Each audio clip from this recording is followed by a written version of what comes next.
there's got to be an encouragement, some sort of engagement in the first place to go, I would really like you guys to participate in some idea generation, some creative thinking, because the benefit to me, if I'm the leader, the environment this team exists in, is that we can harness the collective thinking power.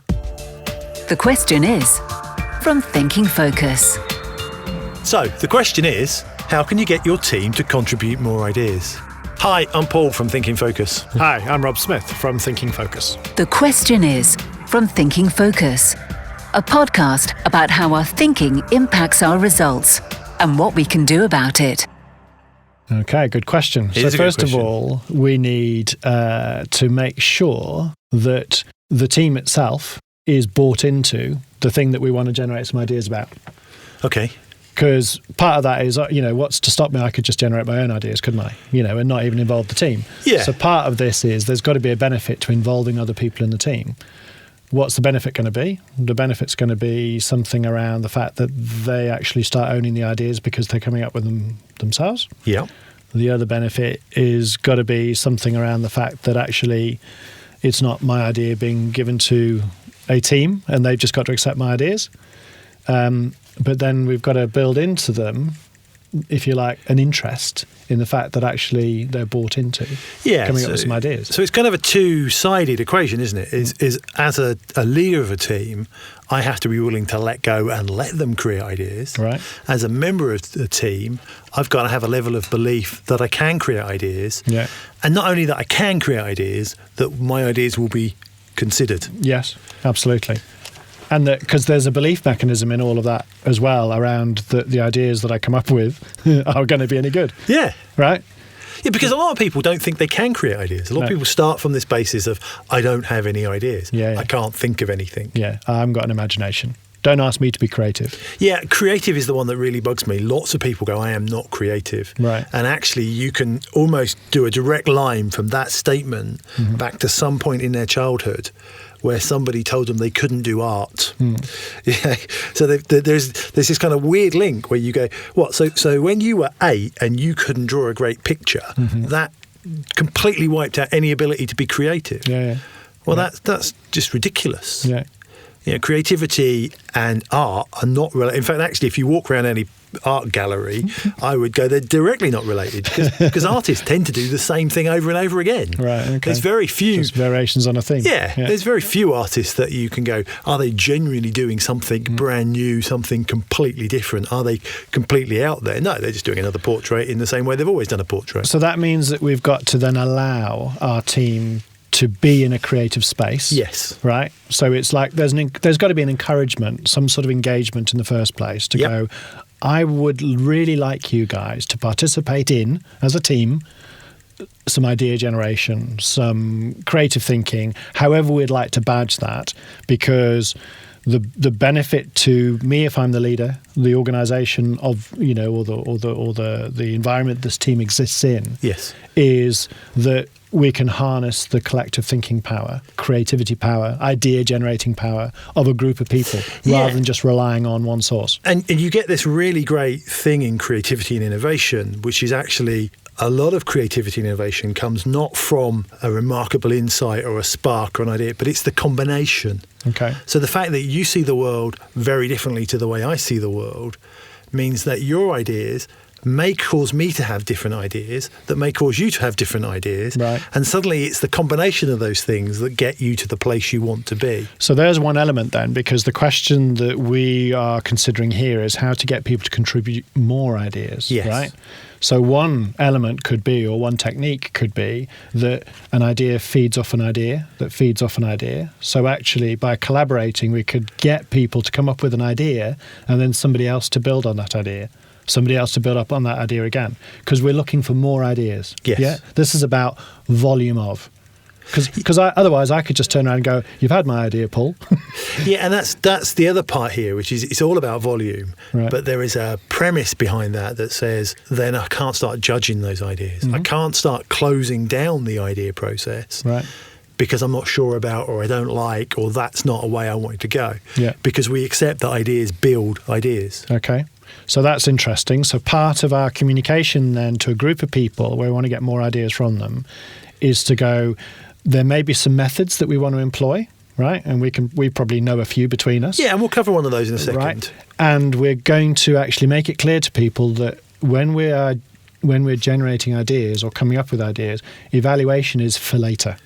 Yeah, because we have this kind of concept of creative thinking, an ideas kind of mode, and critical thinking, an evaluation kind of mode. Right. And for a lot of people, they don't sit very neatly together. So one shuts down the other. Right. So very creative people, you've met these people, they come up with billions of ideas but can't tell you which one is the best one to start with. Sure. But there's other people who are very good at the evaluation piece, and that closes down their creativity. So one of the easiest ways of allowing people to be more creative is to break those two bits of the process into separate bits and say, look, right now, we're not going to do any evaluation. We are just going to stay in the creative space. Yeah. And that might mean some silly ideas. Right. It might mean some ideas we'll never get to. That's okay. Okay. So it also suggests to me that there needs to be, being clinical about it, there has to be a topic so that people know what they're generating ideas for. Yes. There probably has to be a rationale or a reason behind that topic so people can buy into the fact that that's what they're there for, to generate ideas. Then there's a technique around generating the ideas themselves, and that could be multiple techniques, might not be one. Yes. And then there's what we're going to do with the ideas afterwards. So we could do some creativity and then some criticality around our thinking, as you were just mentioning. Yeah. And part of this then seems to me that there's a role for a facilitator or the leader to be a facilitator of those ideas. Yes, because you're encouraging people to be creative. You're encouraging people to put those ideas forward. Yeah. And actually, if you've got people who aren't putting ideas forward, what they're going to need to see from that person is a level of trust and belief in those early ideas to go, actually, when I've put something out there that I'm not sure about or I think is a little bit out there, it's not thrown back at me. Right, okay. So there's no punishment or consequence for the wrong idea or a poor idea or an evaluative statement or judgment being made about ideas. Yeah. In other words, you're giving permission, aren't you? Absolutely. Letting people have permission. That is a really good word for it. It's all about permission. Right. And that means that you create a safe space to allow ideas to happen, but actually you promote ideas, regardless of which one you pick at the end. You embrace the process of creating ideas, not necessarily the ideas that come out of it. Okay. So if we're looking at more ideas then, what do you know about, different things that we could do to generate lots of ideas? Well, one of the really interesting things psychologically about the way we create ideas is that we tend to stay in a comfort zone. We have a view of the world that's based on our experience and our attitudes and our beliefs. And so quite a lot of our ideas are framed by that. Right, okay. So one of the tricks for creating more ideas is to allow people to exhaust the comfort zone in a way that means you have to move beyond it. Okay. And one of the most important parts to that is externalising it. Because if we try and do that in our head, we tend to stay within the comfort zone. So you've seen people do this. When people are stuck on something, what you will have seen them do is cycle round the same ideas. So you've seen people do this. They'll try idea 1, doesn't work, so they try 2, doesn't work, 3, then 4, and then they exhaust a list of ideas. So what do? They go back and try idea 1 again. Absolutely. Or they'll stop. Yeah, it's like, I've done my bit. Right, I've got my 4 or 5. I'm stopping now. And so part of the ideas process, if you can get them to externalise that, either by writing it down or sticking it up on a board, actually that releases your mind. It says, right, that one's up on the board, so I don't need to talk about that one again. I can do some more. Okay. So that's kind of, we talk a lot about the 20 idea method. And actually, just really quickly, because you're really good at this, explain the 20 idea method. How does it work? What's the mechanic?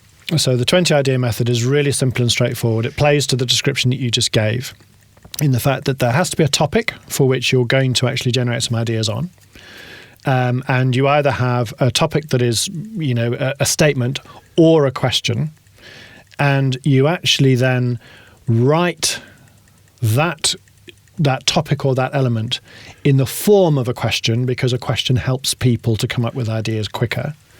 And the discipline attached to it is, as the name would suggest, you force yourself into answering that 20 times, 20 different ways, as quickly as you can, so that you suspend some of this evaluation. And, so there's this permission to go, doesn't matter what the ideas are, just write them down. And there's a little bit of a subconscious element that goes on that, if you like, the internal goal in your head is, I know I'm supposed to get 20, so I've got to keep writing until I get to 20. And that's the 20 idea method. So it's if you like, and I'm going to use the word forcing again, it's forcing the brain to complete an exercise. The exercise in this case is answer a question 20 times and write those answers down. Yeah, and very often when we see people do this, the first few answers are the obvious things, the things they've already thought of. Yeah. Then you might get a few stretch answers, which is people going to within their comfort zone to what they think might be a little bit out there. Yeah. So that sometimes takes people up to sort of 10 answers. Yes. That's when they start really getting creative. So we have a joke when we teach people this technique where we go, watch out for number 15. And people go, how did you know? And the answer is, you didn't know, did you? No. There's no crystal ball involved. You just know that the first few are going to be the normal, obvious answers. Yeah. And creativity kicks in about halfway through the technique. Yeah, absolutely. So the other element to this is, if we go back to the original question that we both posed, is how to get a team to contribute more ideas, right? One of the elements to that is that just imagine harnessing the power of a group of individuals in that team all following the 20 idea method, but doing it individually. Yes. Then you have the sum total of all of those answers without anybody looking over your shoulder or comparing notes or having a discussion or having a chat about each one independently. Then you harness all of that together and you're going to get, from a volume point of view, more ideas than if you hadn't done it in the first place. And you're going to probably have a wider scope of ideas. There'll be some duplication, of course, but because of the nature of the fact that you've had individuals all contributing towards what is, in effect, a team total. So that's where the 20 idea method, which of course can be used individually, gets taken into a different realm because you get a big result from a volume point of view and probably a more richer result because it's in a team. So a couple of practical ways of doing that. You could give everybody the same question. You could give everybody slightly different questions. Yes. Allow them to go for a little bit and then share the questions around. So one of the ways that we've done this is by passing the questions around the table, everybody adding a few more answers to it. Because that, again, you see what the last person's written and that might spur some different points of view or different ideas for you. Yeah. Absolutely. The other element to this is, and for me, I find this really fascinating when I'm facilitating groups and getting people to contribute ideas. You know that person we talked about, the imaginary person earlier about, oh, I'm not creative, or I can't think of answers to questions. Precisely because you are getting that information out and writing it down. You know, you mentioned it before, that it's externalising it. Yes. They're forced into a situation of actually comparing and contrasting other people's ideas, and they naturally will just add to those ideas, because actually one of the things that's holding back that creativity is not because they're not creative at all, but actually they're not confident in what they come up with as an answer. And as soon as they see other people's answers, they go, oh, I was thinking that as well. Then those creative juices, if you like, that contribution just increases straight away, precisely because somebody else has written something down. And that, for me, is one of the beauty of this technique, because it allows people to have a very safe space to do that. Whereas some other techniques where you kind of shout ideas out and somebody sticks them up on the board, what you do is create editors within the room. Of course you do. You create an editor with the pen who decides which ones get written up and how they get written up. You create somebody else who's not doing anything at that point in time who decides to suddenly be a critic. And that closes down the ideas, closes down creativity. Whereas this technique, everybody gets to say, everybody gets an idea. And then once you've got your ideas, you can start working out which ones you actually want to work with. Sure. Which is another topic for another time. Absolutely. The evaluation. All right. Thanks, Paul. Next time on The Question Is. Because it is really easy, isn't it, to write a goal that is do 20% more, reduce time by half or whatever. Right. You know, stuff that's easily measurable. But confidence, feelings, wanting to be better at, it might be a relationship thing, you know, and stuff like that. They are harder to write. Definitely. So using this technique now gives us a way of exploring it, talking about it, and then writing it down. To find out how Thinking Focus can unlock the potential within your organisation, go to www.thinkingfocus.com. where you'll discover more about the work we do, helping our clients increase productivity and enable change.